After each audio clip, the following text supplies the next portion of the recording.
Welcome to November and welcome to college basketball. The Mountaineers are set to do battle this week, and I've got you covered with 4 things we're going to be keeping an eye on as the Mountaineers get set to tip off their season. This is the Mountaineer Moment, your source for all things West Virginia football and basketball. From pregame to postgame coverage and breaking news, we've got you covered. Let's go. All right, welcome in everybody to episode number 68 of Mountaineer Moment. This one getting us set for the Mountaineers basketball season to begin. New era under head coach Ross Hodge. Whole new look coaching staff, whole new look roster, and we are just days away, moments away from the Mountaineers season tipping off. And I'm going to give you in this episode 4 things that I personally want to see, 4 things to keep an eye on in the early going for the Mountaineers, 4 expectations, if you will, 4 things that I want to see. You know, again, we're not talking long-term. We're not talking November to March. I'm talking in the early part of this non-conference schedule, 4 things that I want to see from this team. And that's what we're going to cover in this episode of Mountaineer Moment. If you're new here, my name's Troy, and this is a podcast that we started just at the beginning of football season. This past football, season, the season that we're currently in, that kicked off back in August, and we're 68 episodes in to this thing covering West Virginia football and basketball. So if you would consider hitting that subscribe button, tossing a like, leaving a comment, love interacting with everybody on YouTube. But this show is also available on Apple Podcasts, Spotify, Amazon Music. So if you're on any of those platforms, hit subscribe, drop a rating. That's just helpful to us with all the analytics and algorithms and all that. So that would be greatly appreciated for you to subscribe and to the Mountaineer Moment movement, as I call it, because this thing is slowly but surely taking off a little bit. So appreciate all the support, all the love on all the platforms. And we'll keep this thing rolling. So again, 4 things that we're going to talk about over the course of this episode that are goals, expectations, things I want to see out of this Mountaineer basketball team. The first one we're going to start with is what I'm calling the Ross Hodge effect. The Ross Hodge effect. So make no mistake about it, Ross Hodge got this West Virginia coaching job because of, due in large part, I should say, to his ability to coach on the defensive side of the floor. Last season, North Texas gave up just north of 60 points per game, which was the 3rd fewest in the country. Fellow Big 12 team, Houston, is ranked 2nd in the AP poll coming into this season. They led the country, giving up almost 59 points a game. So pretty good company to be in if you're mentioned with Houston's defense, and that's where Ross Hodge's North Texas team was mentioned, last season. Viewed and highly respected as a mastermind of defense is Ross Hodge, and I want to see in the early going, again, we're not getting way ahead of ourselves because it's a long season, but in the early going through this first week or two, let's see Ross Hodge and just the way that he coaches defense have an impact, play a role through just the eye test, right? Through what we're watching, with this West Virginia team. Obviously, as he comes over to Morgantown, he brings a couple pieces with him, and Jasper Floyd and Brenen Lorient. Obviously guys that are capable of playing defense and know what it looks like to play and perform within that defensive system. But there's offensive firepower on this team too. So I'm curious, again, if you're keeping an eye on defense in the early going, well, keep an eye on how Treysen, Eagelstaff, and Huff are going to perform on that side of the ball, because we know what they bring offensively, the firepower that they provide, the ability to shoot, the cover off the basketball in the gym range, as I like to call it.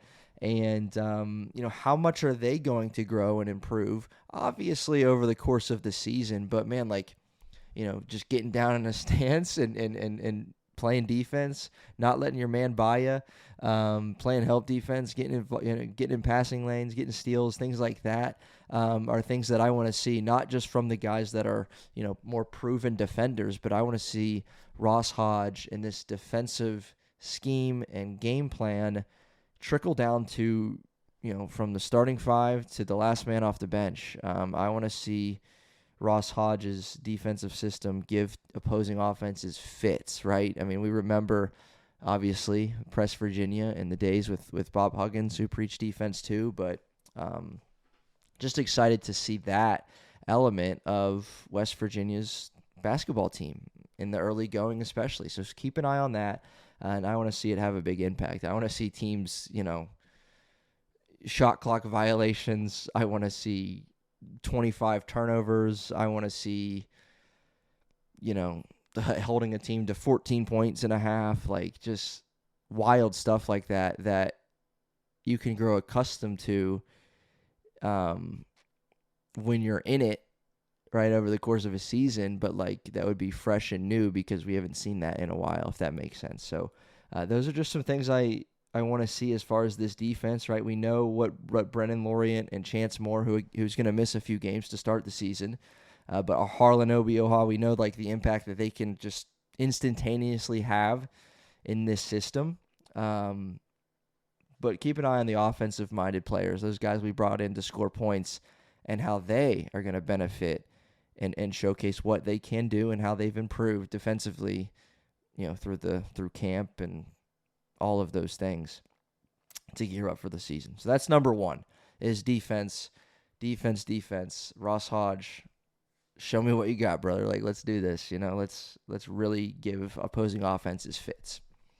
Second point, and I touched on this a second ago, but we're going to talk about I talked about Chance Moore a moment ago, but the second point here is these impact freshmen that West Virginia has and may have, and what they have to showcase, the skill sets that they present to begin this season. So Chance Moore, St. Bonaventure transfer, senior, is out for the first 5 games of the season as part of, I guess just the settlement that they reached with the NCAA, because Moore did play in 5 games as a freshman with Arkansas, limited time, played in 5 games, and so their resolution was for him to sit out the first 5 games of the season this year. So we'll be without him, but what that allows is for these freshmen, and other players too, but a few guys that I have an eye on, it's going to give them minutes. It's going to give them playing time. What are they going to do with that opportunity that they have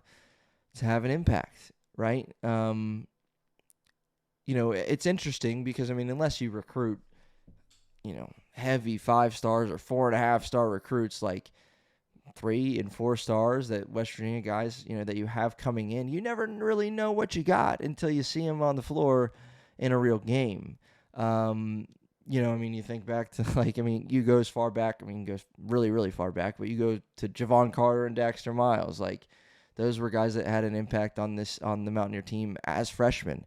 You didn't know that until they suited up and were on the floor.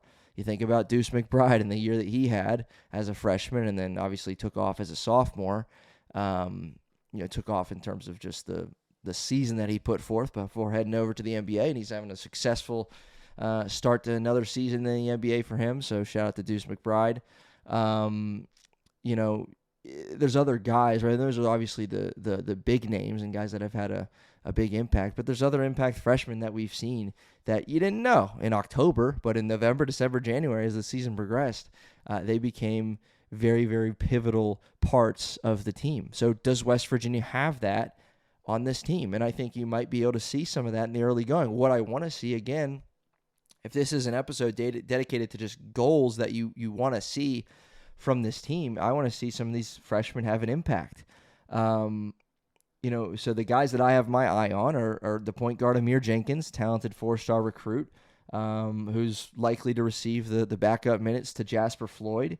So again, not necessarily going to receive a ton more playing time simply because Chance Moore's out, but this is a guy who's figures to be a part of the rotation. And if he plays well, he's going to stay in the rotation, right? Let's just put it that way. A guy that could certainly see some more minutes in the absence of Chance Moore will be the freshman Jaden Forsyth, a 6'5", 4-star recruit with an ability to knock down shots. We saw that in that scrimmage against Wheeling. He made 3 out of his 4 3-point attempts. And so look for Forsyth to to have an impact, right? I mean, you think about Jonathan Powell last year, right? Who's on to North Carolina, right? North Carolina, did they record a lot of 5-star recruits? Yep. Well, after one season in Morgantown, that's a guy that's on to Chapel Hill because of the season that he put forth as a freshman in Morgantown. So, could Jaden Forsyth have a season like a Jonathan Powell? Like, I don't know. And these are some questions that we're going to have answered, obviously, in the long game, but in the short game too, right? Like, if these guys come out and play really, really well over the first couple weeks of the season, then that might bode well to the contributions that they can have over the course of the long haul. So keep an eye, especially on those two. I'm going to talk about one more, but especially on Amir Jenkins and Jaden Forsyth, because look, I mean, we already know there's depth on this team. We've talked about it. There's seniors, there's winners, there's guys that come from winning programs. There's guys that, again, Ross Hodge brings with him over from North Texas, guys with NCAA tournament experience, upperclassmen, been there, done that, right? Hundreds of games played at the collegiate level. So we know that. And it's going to come across like I'm saying that, to have a couple freshmen have a big impact would be like an added bonus. And that's not entirely what I mean, because I think, we should expect them to play well and desire for them to play well. But again, with what you have already, incoming freshmen, there's a little more unknown. There just is. We don't fully know what we have with Amir Jenkins. We don't fully know what we have with Jaden Forsyth. But in a few days, we just might. We're going to have a few more pieces to the puzzle solved as far as what we got this year, and that's an exciting thing. So keep an eye on those two guys. And the last one real quick is DJ Thomas, who showed some flashes, did some good things against Wheeling. He's 6'7", 6 points and 5 rebounds for him in that one. So again, the short of it, the condensed version of all that I just said on this part 2, or point number 2, is that, yeah, we know there's a lot of upperclassmen on this team that figure to get a lot of minutes and figure to play big roles. But if 1 or 2 or 3 of these freshmen can have a significant impact on this team, it's just going to add to the depth that this team already has. Point blank, period, on to the next one. All right. Number 3, keep an eye on Jasper Floyd. Again, coming over with Ross Hodge, experience in that system, and he's so important because you just so many new faces, so many new players in a new system. The point guard's the quarterback of the offense. Like, he has to help guys know where they're at, where they're supposed to be positionally. He has to help guys, be in the right spots and make the right reads and do the right things and cut when you're supposed to cut. Like, all of those things, Jasper Floyd plays a role in helping people, be successful within this offense. And I'll be honest, right? We talked about it after that Wheeling scrimmage. I mean, this offense looked pretty sloppy at times. There were 13 turnovers, and if you watched that game from start to finish with no look at the box score, you would have thought they probably had a little bit more than that, but 13 turnovers. And again, every member of this team is new. Every person in this system is new, aside from Floyd and Lorient, who've been in this system with Hodge at North Texas. But over the next couple weeks, so the Charleston Classic that Mountaineers are going to participate in South Carolina starts on November 21st. But prior to that, West Virginia has 5 games, right? They have a game on Tuesday coming up this week on the 4th. They have a game on Thursday. They have a game on Sunday. And they have a game against Pitt in the Backyard Brawl at home on November 13th, and then one more before that Charleston Classic. And so, the season, you hit the ground running, right? Let's get this thing rolling. And before a while, we're going to have several games under our belt. And to me, sooner rather than later, it would be good for this team to really gel offensively. And again, that starts and ends with Jasper Floyd and his performance and his ability to help everyone else around him be better. And I think Honor Huff mentioned in a press conference that he had that Jasper Floyd does do that. Now again, it's just time. The test is to do that against other teams. And again, early non-conference schedule in November. Jasper Floyd's going to have some opportunities. I want to see Jasper Floyd run this offense with precision, right? I just want to see him make everyone else around him better, limit turnovers, limit mistakes, limit mental errors, and it starts with him. Big role, big shoes, and I think he's up for the challenge. I love his confidence. Really talented player, and again, this offense, it starts with him. All right, fourthly and finally, last but not least, pun very much intended, the big fella, Harlan Obioha, the transfer from UNC Wilmington. No doubt about it. He was the best player on the floor in that scrimmage against Wheeling, but that was to be expected in a way because they just simply didn't have a matchup to guard him. He's a matchup nightmare against a D2 school. He had 19 points, 8 rebounds in 19 minutes. He knocked down 8 of his 9 shots. He's a 7-footer who's done considerable work on his body, but the point, in this offseason to get ready to take his game to the next level in the Big 12, but the significant point made here that I want to see in the early going. So again, if you're thinking, again, I'm not speaking to this like it's a November through March thing. I'm speaking to this like first 2 weeks of the season, pre-Thanksgiving, pre-Charleston Classic, some things I want to see out of this Mountaineer team. I want to see Harlan Obioha absolutely dominate. Right? I'm not saying he's going to go 19-8 and make 8 of 9 against these schools, but I want to see him dominate because he has a physical advantage in all of these games. He just does. And I want to see his interior presence offensively have an impact. I want to see him have an impact defensively because I think, Ross Hodge, again, the effect that he can have on taking Obioha's defensive abilities to another level is huge. So I want to see Harlan Obioha just flat out dominate. Just dominate. Be the guy on the floor. Curious to see how many minutes he's going to get. And obviously depending on, how close these games are, could, play a role in that. But I want to see what kind of conditioning he is in to start the season because that's going to be a tell for, the remainder of the season. But just keep an eye on this big guy.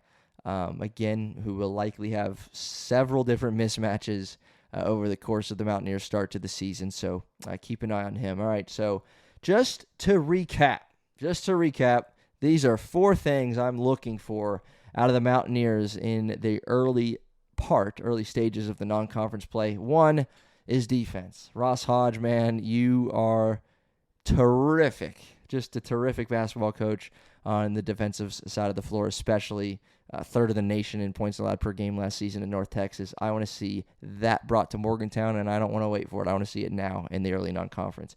Secondly, freshmen that have an opportunity to make an impact. We don't fully know what we have with these guys, in Amir Jenkins and Jaden Forsyth. What kind of impact can they have? DJ Thomas too, right? If these guys have a big impact and prove that they belong here, that's going to bode well for this team. Thirdly, Jasper Floyd. Jasper Floyd is so important to this team. I'm not going to sit here and say he's the most important player to this team. I think everybody's important. I don't think there's a Javon Small on this team, obviously. It's going to be scoring and defense by committee, and I'm all for it. But Jasper Floyd, it starts with him. He's the quarterback of the offense. Lead this team well. Again, there's lots of kinks to work out, certainly in the early part of the season. I want Jasper Floyd to be the guy that limits those kinks and gets guys ready to find success in the early part of the season. And then lastly, the big fella, Harlan Obioha, 7-footer. I want to see this man dominate. I just want to see it. I want to see him dominate both sides of the floor against these teams that we should have an advantage against. All right. Whew. Are you ready for basketball season? Because I am. The season tips off Tuesday night, 7 o'clock. When the Mount St. Mary's Mountaineers come to Morgantown in the Hope Coliseum for a visit set to be on ESPN Plus again at 7 o'clock. There's going to be one more episode previewing those Mount St. Mary's Mountaineers before the game tips off. And then, of course, catch us on the post game. We'll have our reaction here immediately following that game. So we'll see you next time on a Mountaineer Moment.